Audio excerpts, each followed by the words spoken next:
दोस्तों, आज की इस वीडियो में हम लोग सीखेंगे समीकरण को ब्रज गुणनखंड विधि से हल करने के लिए। तो देखिए दोस्तों, इस समीकरण को मान लीजिए 1 और यह समीकरण को मान लीजिए 2। तो यहाँ पे देखिए लिखेंगे 3x प्लस 2y। देखिए यहाँ पे बराबर के इधर है ना, तो अगर बराबर के ए साइड लाएंगे तो प्लस का चिन्ह माइनस हो जाएगा और माइनस का चिन्ह प्लस में हो जाएगा। तो यहाँ प्लस में 8 है तो इधर आएगा तो माइनस का 8 हो जाएगा, समीकरण 1। उसके बाद x माइनस वाई, देखिए यहाँ पे 1 है प्लस में तो बराबर के इधर आएगा तो माइनस का 1 हो जाएगा, इक्वल टू इसको मान लीजिए समीकरण 2। उसके बाद यहाँ पर देखिए a1 का मान हो जाएगा 3, उसके बाद b1 का मान हो जाएगा 2, उसके बाद c1 का मान हो जाएगा माइनस का 8। यहाँ पर देखिए माइनस में 8 है तो माइनस का 8 हो जाएगा। उसके बाद a2 का मान कितना हो जाएगा, तो a2 का मान हो जाएगा प्लस में 1। उसके बाद b2 का मान कितना हो जाएगा, तो b2 का मान देखिए इसके बगल में माइनस का 1 है तो यहाँ पे माइनस का 1 लिखेंगे। उसके बाद C2 का मान कितना हो जाएगा, तो यहाँ पे -1 है तो C2 के भी मान हो जाएगा -1। उसके बाद देखिए यहाँ पे कि ब्रज गुणनखंड विधि का एक फार्मूला होता है जो कि x बटा b1 C2 minus b2 C1 equal to y बटा C1 A2 minus C2 A1 equal to 1 बटा A1 B2 minus A2 B1। यह होता है ब्रज गुणनखंड विधि का फार्मूला। अब यहाँ पे देखिए x के मान यहाँ पे कुछ नहीं है तो x के जस के तस लिखेंगे बटा b1 का मान कितना है, तो देखिए b1 का मान है 2 तो 2 लिखेंगे। अब देखिए C2 का मान कितना है, तो C2 का मान है -1 तो यहाँ पे कुछ नहीं है तो गुना हो जाएगा। अब -1 है ना तो कोष्टक लगा के -1 लिखेंगे। अब यहाँ पे देखिए माइनस है, माइनस लिखेंगे। B2 का मान कितना है, तो -1 है तो -1 है तो कोष्टक लगा देंगे। यहाँ पे देखिए बीच में कुछ नहीं है तो गुना है। C1 का मान कितना है, तो C1 का मान है -8 तो माइनस में है तो कोष्टक लगा के -8 लिख। उसके बाद बराबर y के मान जस के तस लिखेंगे। यहाँ पे y का मान कुछ नहीं है तो y के y लिख देंगे। उसके बाद C1, तो C1 कितना है, तो -8 है। उसके बाद यहाँ पे गुना हो जाएगा।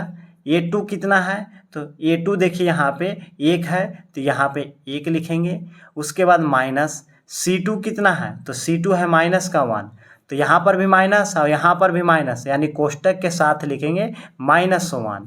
यहाँ पे गुने A1 मान कितना है, तो A1 का मान है 3 तो यहाँ पे 3 लिख देंगे इक्वल टू 1 बटा A1 का मान कितना है, तो A1 का मान है 3 तो 3 यहाँ पे गुना B2 का मान कितना है, तो -1 तो यहाँ पे देखिए -1 लिखेंगे। उसके बाद कोष्टक बंद कर दीजिए, माइनस के माइनस लिखिए। A2 का मान कितना है, तो देखिए A2 बराबर कितना है, तो A2 बराबर है 1 तो यहाँ पे 1 लिखेंगे गुने B1 का मान कितना है, तो B1 का मान है 2 तो यहाँ पे 2 लिखेंगे। अब यहाँ पे देखिए इसको हल करिए तो देखिए x बटा इससे इसमें गुना करिएगा तो -2। उसके बाद देखिए माइनस से माइनस में गुना करिएगा तो प्लस हो जाएगा, 8 एकम 8 और यहाँ प्लस हुआ तो प्लस से माइनस में गुना करिएगा तो माइनस हो जाएगा 8। उसके बाद बराबर के बराबर लिखिए, y के y लिख दीजिए।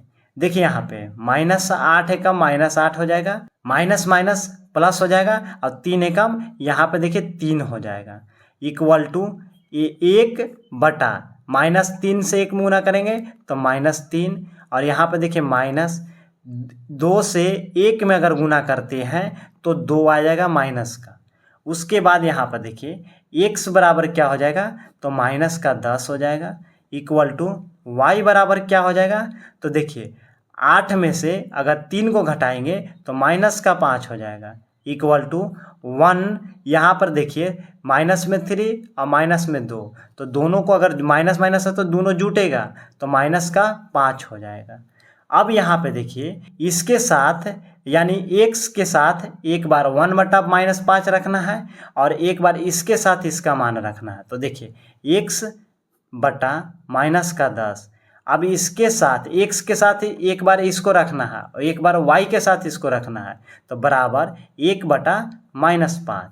उसके बाद यहाँ पर देखिए y/-5 इक्वल टू 1/-5। अब यहाँ पर देखिए इसको हल करिए तो माइनस क्या हो जाएगा, 5 एकम 5x हो जाएगा। उसके बाद इसे गुना करिएगा तो -10 हो जाएगा। उसके बाद देखिए माइनस से माइनस को काट दीजिए तो x बराबर क्या हो जाएगा, तो देखिए 10 यह गुना में है तो इधर आएगा तो भाग में हो जाएगा। 5 से 10 को काट दीजिए, 2 बार में कटेगा तो x बराबर 2 हो जाएगा। उसके बाद इसको हल कर दीजिए तो इसे इसमें गुना करिएगा तो -5y। उसके बाद इसे इसमें गुना करिएगा तो -5 एकम 5, माइनस से माइनस को काट दीजिए, y बराबर क्या हो जाएगा, तो 5/5 हो जाएगा। 5 से 5 को काट दीजिए तो y बराबर क्या हो जाएगा, तो y बराबर हो जाएगा 1। अतः